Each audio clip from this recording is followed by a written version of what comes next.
how these schools get to this state.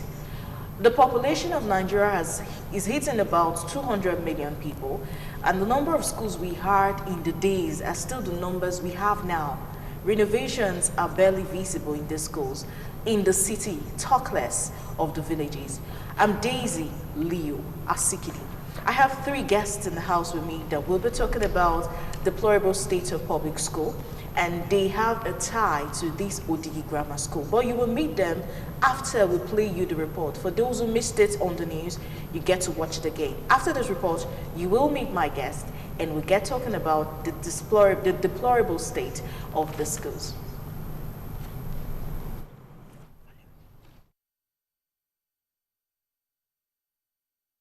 I am sitting in one of the classrooms at Odigi Grammar School, Odigi, in Ovia Northeast local government area of Edo State, which was founded in 1973 by the then military administration of Brigadier General S.O. Ogbemudia. Today, the school, which is in state of dilapidation, is yearning for serious attention from government. A few dilapidated structures left in the vast land of the school, which hitherto housed several blocks of classrooms, laboratories, principal's office and staff room, hostel for boys and girls, including the cafeteria, have been taken over with tall grasses and trees, having been abandoned for several years. Few chairs and desks, which were used by students and teachers' tables years back, were still in some classes, while skeleton of double-decker beds used in the hostel were also seen around the dilapidated hostel blocks. Some indigents of Odigi community, including an old student of the school who gave an insight of how the school was established, lamented its abandonment. They appealed to the Edo State government and relevant government agencies to revive the school and bring back its lost glory. When we were lacking a secondary school, as at 1970, 71, 72, the community came together and started raising self-help fund so that a school can be established. Grammar school, as it was called then. Hence, we came together, raised about £2,000 before 1973. The Naira came in 73.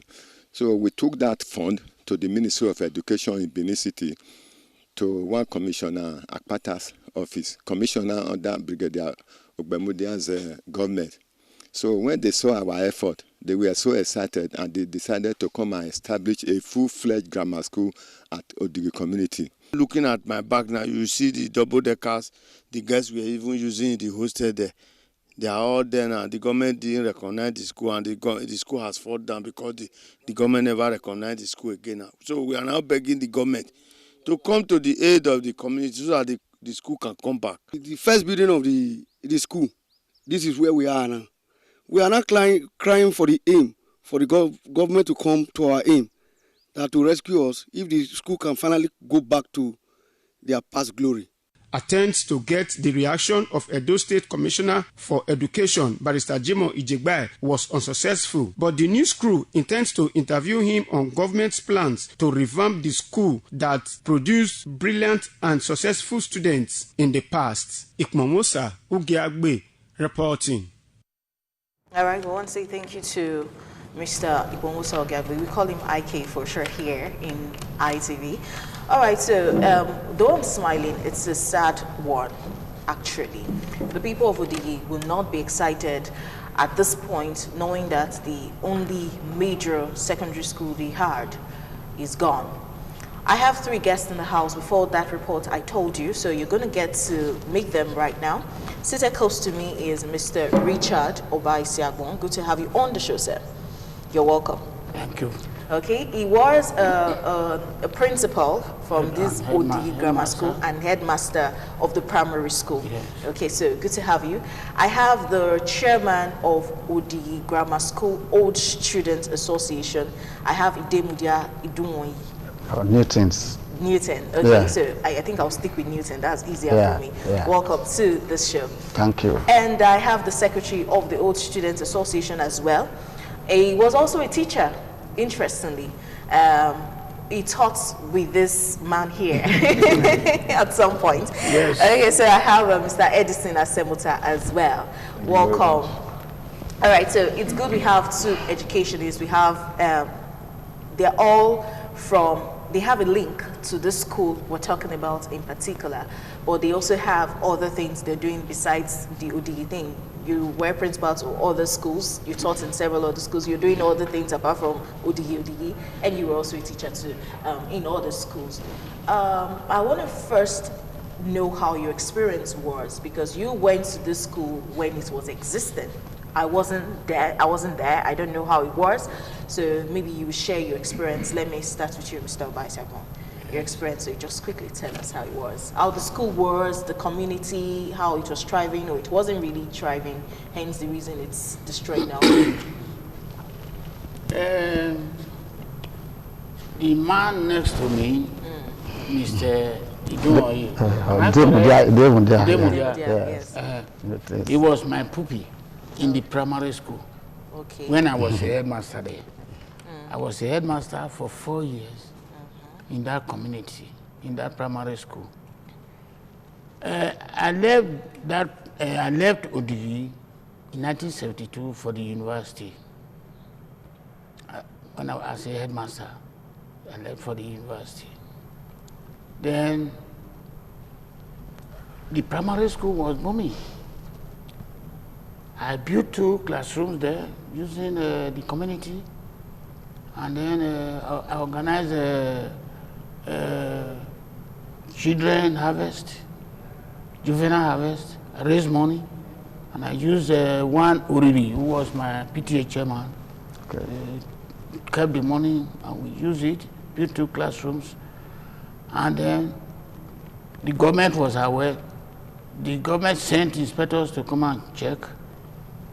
When they found what I did, they brought seats, very many seats, about 280 at a time. Then with that, the grammar school started. So when I left 14 teachers in the primary school, and then about 800 children. Wow. In the primary school. This man was one of my puppies. Was even my monitor. So general monitor. Yes. Then when it was 20 years later, after I've graduated and I was You've worked became a principal, they posted me back to ODE as a principal. I made the school not as it ought to be, because the government then, that's Professor Ali, when he was the governor of Edo State, or Midwest, he opened many schools in many communities. That's reduced the population of ODE Grammar School and many big schools that were existing in that time. Okay. So the population dropped. So when I got there, I found that the children were very few. I had a meeting with the community, and I asked them, but if all the children of ODE should attend that school should be booming. Because I left about 800 children in the primary school when I left for university. 800. If they can still maintain that standard, the 800 can feed that school. But unfortunately, the children also dropped in the primary school when I visited the primary school.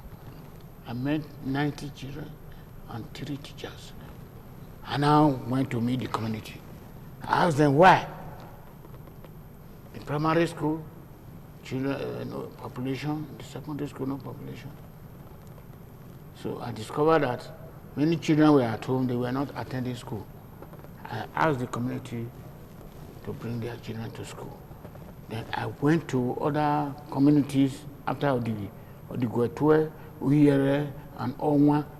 I met the elders in those communities, and I pleaded with them to bring their children to the grammar school.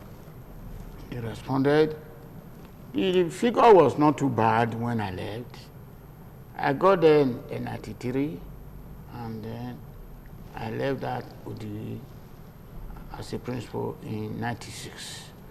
6. I left about 300 plus. Students. Yes. Okay, that's a plus. Yes. Okay. So, I would ask you now your experience. At least you were a student. So how was it like? How was the environment and everything there? Thank you, Madam Moderator. Like Daddy said, in 1973, well, I was supposed to be in primary 6. I was already the janitor, the general monitor, as it were, when the school came. So the first set of students, they had to just sweep us from primary 6 into the class 1. Okay. The school was even functioning in the primary school then, that first year or second year. So it was interesting. I know in that class 1, we had up to 150 something. We had class 1A, 1B, 1C. I was in 1B, and we were even well over 50. So to start with, we had over 150 students. So that was how the school continued to grow. In class 2, when we were in class 2, then another set of class 1 came in that same year. In fact, the population sprang up. Then we moved to the permanent site. Buildings were already completed there. So that was how the school continued to grow. The growth continued, and at that time, education was well standardized, so to speak. So a few of us managed to get to class 5 because they had to weed away those who were not academically very strong. But by the time we were leaving in 1977, I think the population of the school should be up to 1,000. Because there were so many. We now had 1A, 1B, 1C, maybe sometimes 1D, 2A, the same thing, 3, and all of that. And at a point, they were contemplating even having afternoon session because the class was no longer containing the people or the students. So the school was booming when we left. And as a native of the place, I had close monitor of the school even after leaving. The laboratory, everything was going well. The laboratory at the time was the best in the state because people would come from Edo College, from ICC and other schools to come and do some of their experiments there. Because the one time a permanent secretary for education was from that place. That's he drew the attention and drew a lot of equipments to that place. So it became very rich, far richer than the Woneka. That was a contemporary school. Before we knew it, things started to change. When during the Ambrosale, like Daddy said, when they introduced afternoon session in Benin, in many schools, so a few people will not leave Benin to go to the village. And after about 5 years from there, most of the people who lacked education at the beginning had gotten whatever they wanted. So the population started going down. The population went down. During the glorious times, the school won so many laurels, so many prizes academically. We have people to reckon with who attended that school. So the school started going down. At a point, those of us who were from that area noticed that the population became so small. There was a principal there. I know I visited the place, Mrs. Arahowa. There was one Mrs. Arahowa who became the principal. The children became few that they could no longer maintain the vast compound. You know, there is this attitude of students. The first week of resumption, they believe you are going to clear grass, so they won't come to school. They will come to school until maybe they are sure maybe the scapegoats will have cleared the grass, then they will all start coming. So the children were unable to maintain the compound. We noticed it. So I personally will raise some of the members of our community from Benin. We'll go there to assist them to clean up the compound. But the school continued to go down. And when this issue of Fulani herdsmen came, the herdsmen saw opportunity for green grass, vast land that was not being maintained. So they started stationing their cow or cattle there. And then when some of the children are scared to get close to some of these big animals, so the students started withdrawing from the school. The parents too were not helping matters, because if you don't go to prompt them, they won't want to encourage their children to go to school. The societal value for education appears to have also gone down, because it was like those who didn't go to school were making it far easier and cheaper. So the whole thing put together diminished the population of the school. And before we knew it, I know when I visited at the time, they had about 57 pupils in the whole of the school. So it was not good enough. We went to the Ministry of Education at that time. We discussed with the chairman, the post-primary education chairman then. We argued and agitated for one of our members, the person of Edwin Osunde, to be posted there as a principal, so that he can go and be our eye and revamp the school. He was posted there. But maybe due to some political issues, some other persons who probably was not interested in the building of the school was interested in going to make whatever was coming from the school. Before we knew it, not quite 6 months, the man was removed from there, and another person was put there. So we left them and let things go this natural way, and before we knew it, nobody was coming to the school again. So that's how the school went down. Maybe as we talk, we'll talk about whatever effort we have put in now as a... Yeah, because I really want to know that. But before we talk about all of that, let me hear your own experience as well. At least you're also a teacher and you were a student there too. I think it is saddening to know that my alma mater, the school that gave me life, when I mean life, academic life, a startup, is in these states. Anytime I want to discuss it, I feel highly saddened. But be that as it is, I think, like my colleague said, what actually happened is that the value of education dropped, and that affected the population of that school. Not just the value. I think those that actually meant well for the school were removed at the time. So those that feel that they can make that place a pasture for themselves just took over, and that is why we're having this result. Were you in the boarding house? When you Of course. I think I went to that school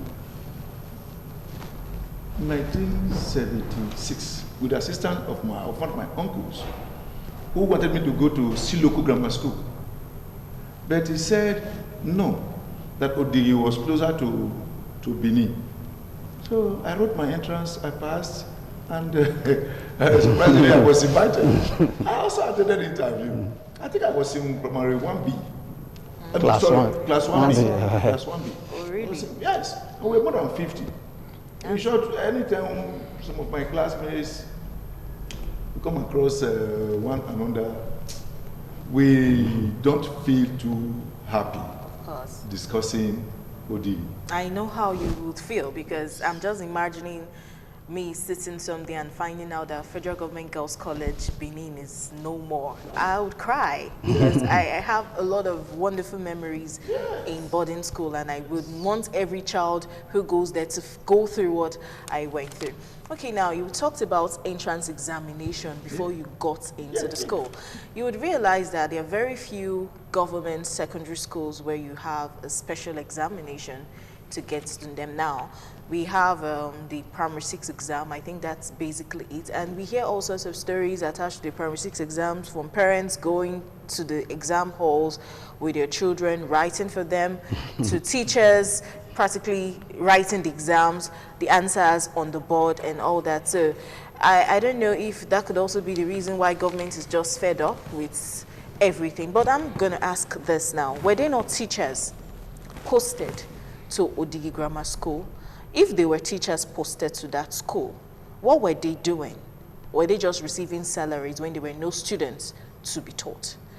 Why I'm asking this is I want to know how it got to this stage and no one has spoken up until this time. where there's nothing left. So as an association, I'll come back to you, sir, but as an association, have people found out if there are still teachers being posted? Because I'm sure that school is still registered as a school. Yeah. And they must be principals sent there, or teachers, or are they known as we speak? Well, there is no teacher or principal as we speak. To answer your question specifically, we visited the Post-Primary Education Board to ask this same question. And also, by extension, the Ministry of Education, where the Commissioner presides also. When we got to the Ministry of Education, or Post-Primary Education Board precisely, we met the chairman and the permanent secretary. We put this question to them. What is the position of the school now, and what happened to the teachers and the principals? So they replied us that the school, when the population continued to go down, to dwindle, at a point, none of the children, the students, were coming to school again. They were no longer coming. So there was no need to be paying teachers and principals to be studying or looking at the bushes. Wow. So they decided to post the teachers out and left the two principals, the principal of the senior secondary school and that of the junior secondary schools there, in case anybody was going to come. So they left them there, and until those people got to their retirement point, and they retired and left the school. They emphasized that the school was not closed formally. So if we assure them that there will be students, there will be to attend the school, and we do some cleanup, anytime we are ready, they'll be ready to avail us with teachers again and principals. Okay, now that's positive. That's positive. But apart from Odigi Grammar School, we have several public schools, even in Benin, that when you get there, it's in a sorry state. You find pupils and students, primary, secondary alike, on the ground, writing on the floor. They still use chalkboard. I cannot remember the last time I saw a chalkboard, except maybe on the news. They still use chalkboard. You find the schools becoming no roofs. Everything is just somehow. In November yearly, we talk about International Day for Toilets. It's actually a day, World Toilets Day, observed everywhere in the world. And every year seems to be one topic coming up, open defecation. We want to stop open defecation. If you visit most of the public schools in Benin, they practice open defecation because there's no toilets to be used. So if there's a nearby bush, everyone goes there, not minding the risk because you need to ease yourself. But I want to ask you, sir, you've been a principal in several schools. Why do you think we have such, what word will I use, poor maintenance culture of our public things? Apart from schools, most things owned by government hardly ever last the test of time, save for a few federal government schools, but especially the state. Why is it that every time it's always a state school coming up, a state maintained property coming up, and it doesn't ever last? Is it because of the government or the people? During our time, it was a different case.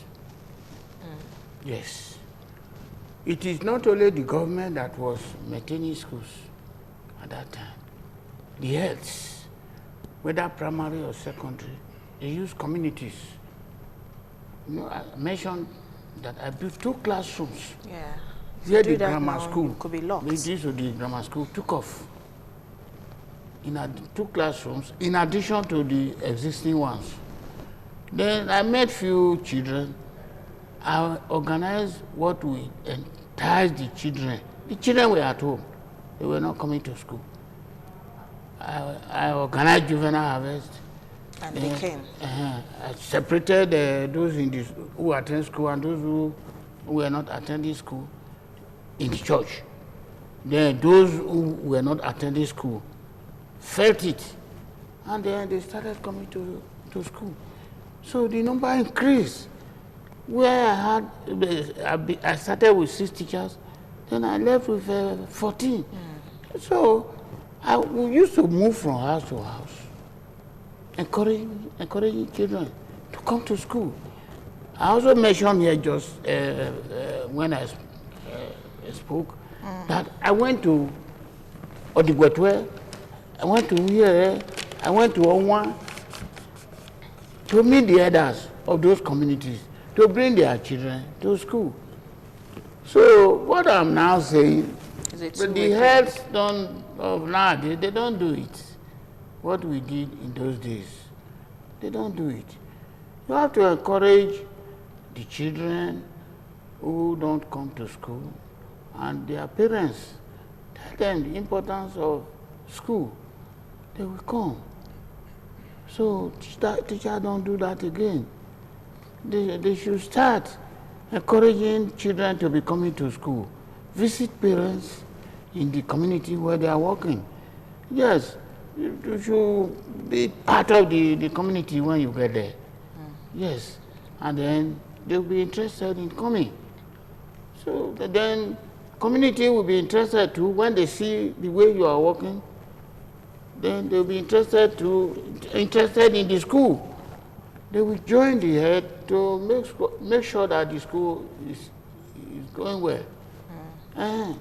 Don't leave everything for the government. Community should work with the government. Yes. Okay. Yes. I know most public schools are actually hideouts for miscreants and thieves now. Some with even some public schools that have teachers in them and students. Well, know when these guys come into school, everybody runs with the teachers and the students, and you're running away.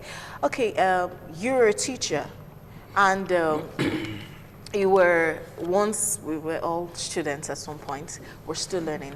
What exactly has the beautification of a school got to do with the intelligence of a child? A lot of Montessori schools now deal with aesthetics. They teach, the place is always conducive, AC, toys, looking so colorful and beautiful. I don't know why that is, but maybe because you're a teacher, you could help us. What has the beautification, the aesthetics of a school got to do with the intelligence of a child? I think the environment of the school has a lot to do with the academic development of the child. Not necessarily, okay, if you say intelligence, okay, I will excuse you, because you have various types of intelligence. If we're talking about a child being attracted to the classroom is different from a child being taught, read ideally, and a child learning the way it should be within that attractive classroom. You understand what I'm saying, trying to say now? So if you talk about the aesthetics, yes, a lot to do with it. But within that aesthetic environment, what are the teachers doing? That should be the next question. A lot of students sleep in a very, even that aesthetic environment, they sleep off.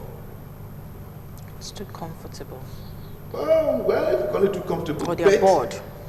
But not because it is actually too comfortable, but because some of them don't have the attention they are supposed to have. I think those days when we even went to Tiruma school, because of the population, some of us stand. And we still take lectures.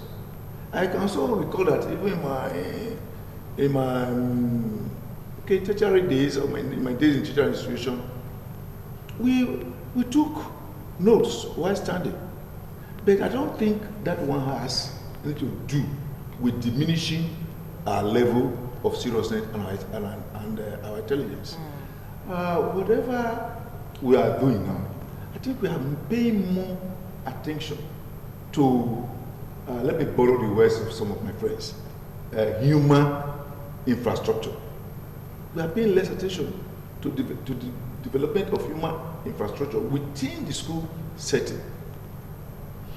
But when we talk about the other infrastructures put together, yes, just for some reasons to seek praise, those we now serve. I think I'll leave it at that. Okay. Now, a regular school is supposed to have well-functioning toilets. How many public schools have boreholes to even maintain toilets if they have toilets? A regular school is supposed to have well-equipped laboratories. How many secondary schools owned by the state government have good laboratories? A regular school, a good school, is supposed to have a well-equipped library. I had one in my school. How many students have access to good books, even the state-owned library? How many up-to-date books can we find there? A very good school is supposed to have recreational facilities on the ground for the students to use. I mean, all work and no play would definitely make you a dull person. How many schools owned by the government have recreational facilities in them? And even when they do have, how many of them can be secured by the school? Do we have security operatives in this school, considering the security situation of our country? Okay, we have a school here in Edo State in Benin City, at least not really city proper, but Ewotubu. And Ameze Obaisagon had a walk through that school during resumption last year. We want to bring it back to our knowledge. The school has not been fixed, even though students have been removed from the school, but we want people to remember that it's not only in the interior. Right here in the busy environments you are, these things do happen. Let's have that report quickly by Ameze. Some primary schools in Benin City, teachers were making use of internet-enabled tablets to teach, a development they said is the outcome of the training they received during the holiday. Pupils were optimistic about the development and expressed joy to return to school after the last term's holiday. I'm so excited for what the governor has done. He has tried to take education to the next level by teaching us on how to use computer to teach. We went for training, so they don't postpone the resumption day. They are trying to implement it. When I entered the class, our auntie was telling us that the governor gave us a new digital, let me call it a laptop. Our teachers are not be stressful again. I'm happy to be in school. I'm so excited. An attempt to visit Ewotubu Primary School, however, met a brick wall as commercial vehicles declined to go to the area due to the deplorable condition of the road leading to the school. I know for go that primary school, the road is still bad. If you give me 20 million, I can't carry you go there. Why? Because the place is too bad. Keke cannot go there. I don't know if any other keke can go, but I can't carry my own to that place because sun is going for that road. Don't worry, no, they go. Look for that keke that way go.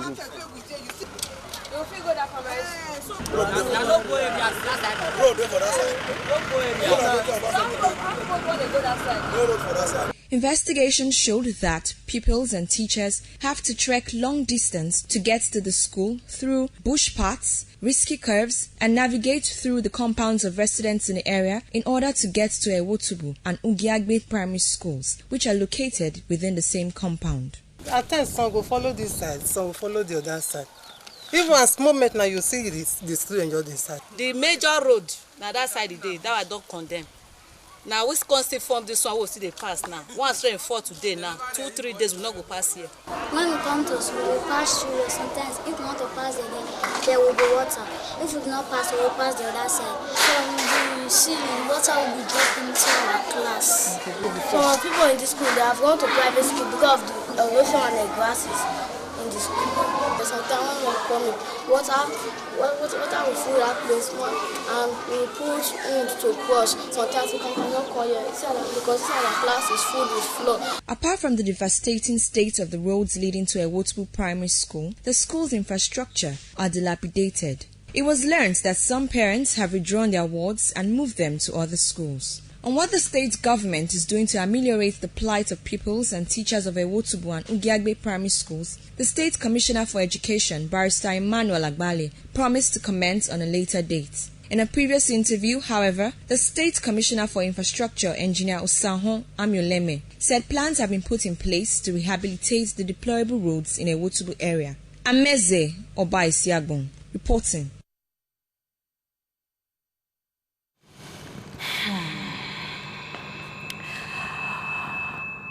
Well, that report was done last year, and the students have been moved from the school. Good news. But have the school been fixed? No.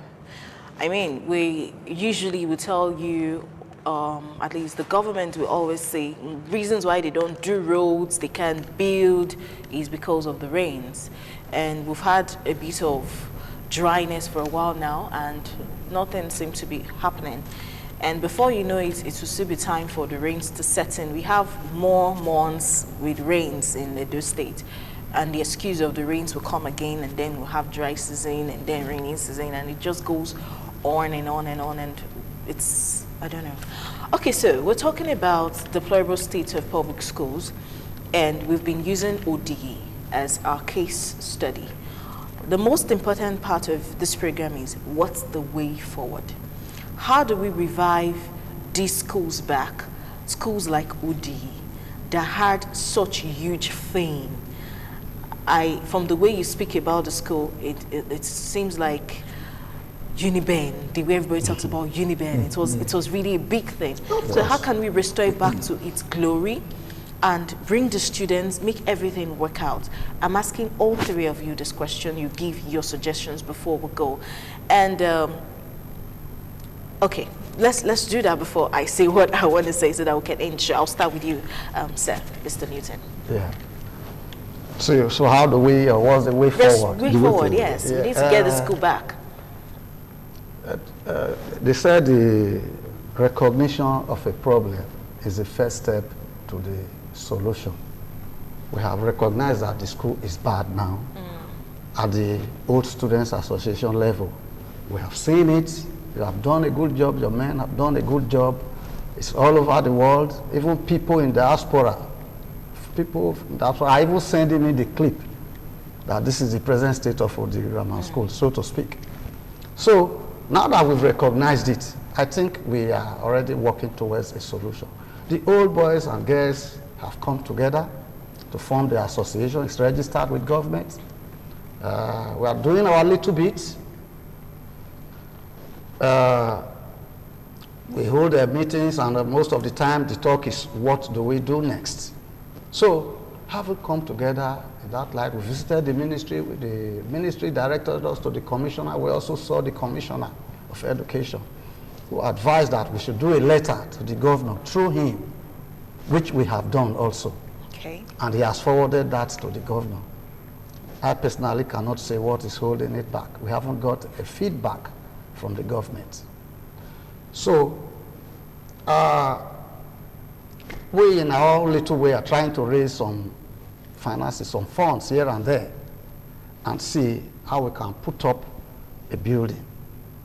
We have also interacted with the primary schools in the area. The first time we visited the primary school, to report was not too good. But after discussing with the head teacher, she said she will sensitize the parents, and she has done that. When we visited the second time, the situation in the primary school had improved, the population had improved. Then the neighboring community will also try to sensitize them.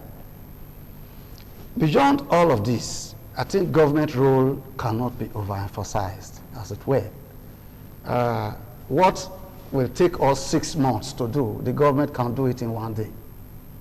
So we are also going to we are calling on the government through this medium to come to the aid of the community, to come to the aid of the old students, because the school is the basis and bane of our forming this Old Students Association. A lot of us are doing very well, okay. Without that school, I'm sure maybe we wouldn't have been where we are today. So we use this opportunity to call on government to respond very, very quickly to our plight, to our call, to our letter. Outside the government, there are some strategic persons who are doing business in that community right now. Okomu is there.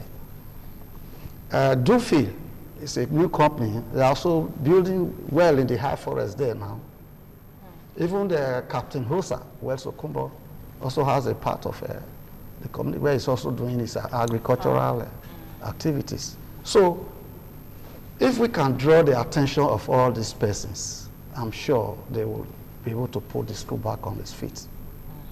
Our own is to ensure that there are students that will attend it. And the government too, once the school comes back, government has a role to play. They should monitor the schools, just like we observe. Once they see that the inspectors are no longer coming, the CIA is not coming, the teachers, the tendency to do whatever they like becomes very apt. So government should monitor them and ensure that some of these facilities are on ground. Some of these attractions are there that will attract the student. For instance, we think if we're able to put a structure there and put the pupils there, we'll put some sports and games facilities there, like table tennis, football. If you throw a football on the field, before you know it, 10 children will gather around it. They'll start to play it. But if such things are not there, you just book. They say, go see my brother, we read, finish so. Now family, they go. You know, that kind of attitude. So I think the government has a role to play. The old students will have a role to play, and the community must stand to maintain the facilities and the structures. Because every year they say wildfire, and if you don't clean around it, it will bring it down again. That's my little All right, while submission. you add your own suggestions, I heard, because before the program I had to make some calls, I called, and the calls we got from some people of the community in Odigi wasn't really encouraging. It was more like they were not interested in going to school. Okay. It seemed like they make more money from agriculture. I know Odigi, we know Odigi, they have food. Yes, we see them, and most times when they're on the news, it's herdsmen disturbing them from farming, and they bring, the plantain from Odigi is dope. And so big. Okay, but do you think these students will come and they will stay? Is the community ready? Yes. I think I'm not from Odigi per se. That is the community. I left Benin to attend school in Odigi. If I could do that, I don't see any reason why any child can't do that, even at this computer age. I think the way forward is really, there should be a synergy between the government, the school now, in quote, the old association, old boys and old girls, as the association, then the community has a major role to play. If we bring in the government, yes, the government can help us or can meet us halfway to raise the structures, because I think what is in every old student mind now is, what do we do? If as small as 1,000 naira, we have asked for it. I think everybody is agitated towards doing something about that. But without the support of the government, it will be too slow. The aim will be defeated. Because we need to do that now. Having spoken about government and the association, we then have to talk about the community. Like you just said, I think I was taken aback a bit when you said, talking about the plantain from Odigi, not the students from Odigi. You will see the irony of life. Yes. And before now, people... You're talking about the students. Yeah. We had sister schools like Ebunika. Odi was the only school that could meet Ebunika. Strength for strength, intelligence for intelligence, football for football, 100 meters. Bring it anything. Athletics. And I want to also talk about, when we talk about the community, I think they should know that they have a very good school in the back of their compound. instead of going extra mile, where you have quacks as teachers. If you find out now, you go there to do a survey, you're going to find out that most of the students or the would-be students there, they are attending either private schools, where their parents will pay a lot of money and get just little as for that amount they are paid. So let the government come to our aid. Let the old student association wake up. ODE has given to us.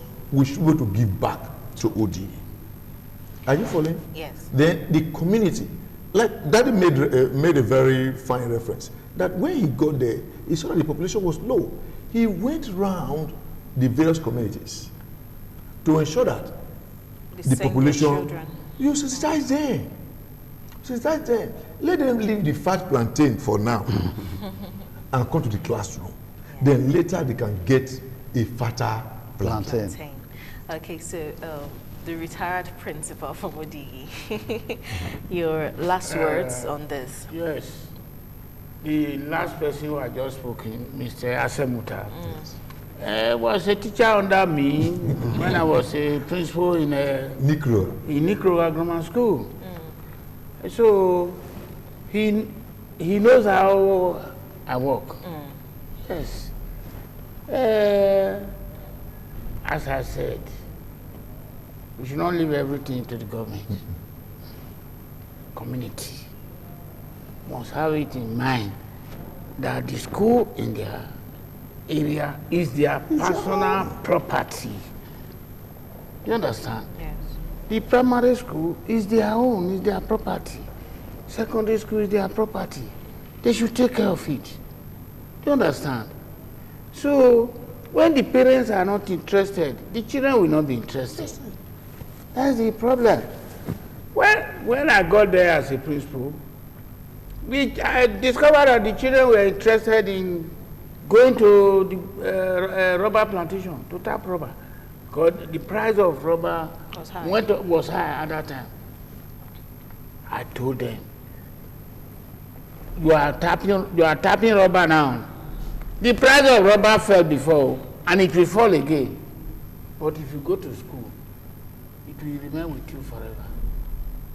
Come to school, you can go and tap rubber in the evening after closing. They will all go to the rubber plantation to tap rubber. So they need encouragement. Then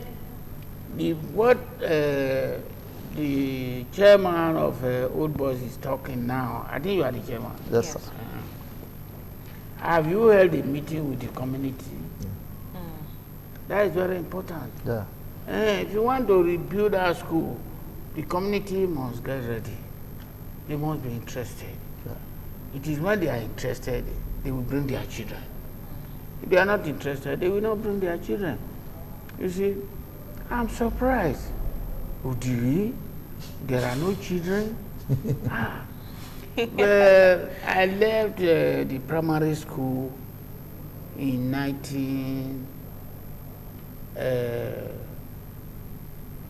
73. I think 73. That I left the 72. I left the primary school 72. Okay. To the university. I left about 800 children in the primary school. So you said. 800 can 800 feeder schools. The secondary school, yes. Even without other feeder schools. They will not get people from Odigwetwe because of politics. That's why I went to meet them. It's okay. That's why I went far. 800 children, about that's more than 20 years ago. What is 20? What about 40? So, the parents must be interested. Yes. It is when they are interested, they will bring their children. So the old boys now should go and liaise with the community. Okay. And then both will go and meet the government. All right. And plead to rebuild our school. Okay. There's population in the I want to say thank you to all three of you for being my guests today. I knew you had things doing and you took time out to be here. In fact, everyone who makes it a date with me on Fliiside, I owe you a lot because it's usually work time. People are still at work at this time. Some people are still at school, and then they take time out of their schedule to be here. We thank you. This program, for those who were able to watch us on terrestrial or Go TV or Star Times, good.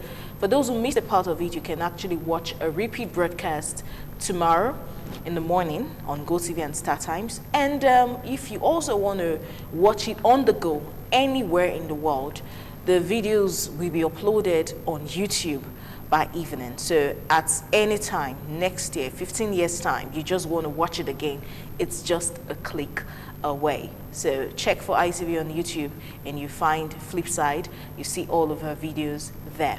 I want to say that it's sad to see things you've worked hard for go. Nobody wants to see their children reduced or destroyed. They want to see them get better. And you've heard these people I brought on the show, these men, you hear how refined they sound. They don't even sound like those who went to government schools, the kind of government schools we're seeing now. They went to schools when schools were really built to teach and make people impact. I think we can get it back.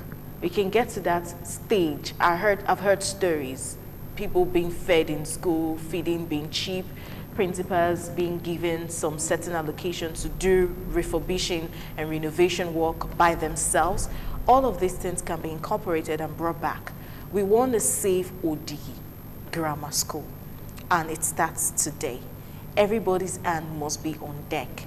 We are not going to stop talking about the school until we see something done about it. I'm Daisy Leo Asikidi. Thank you for watching.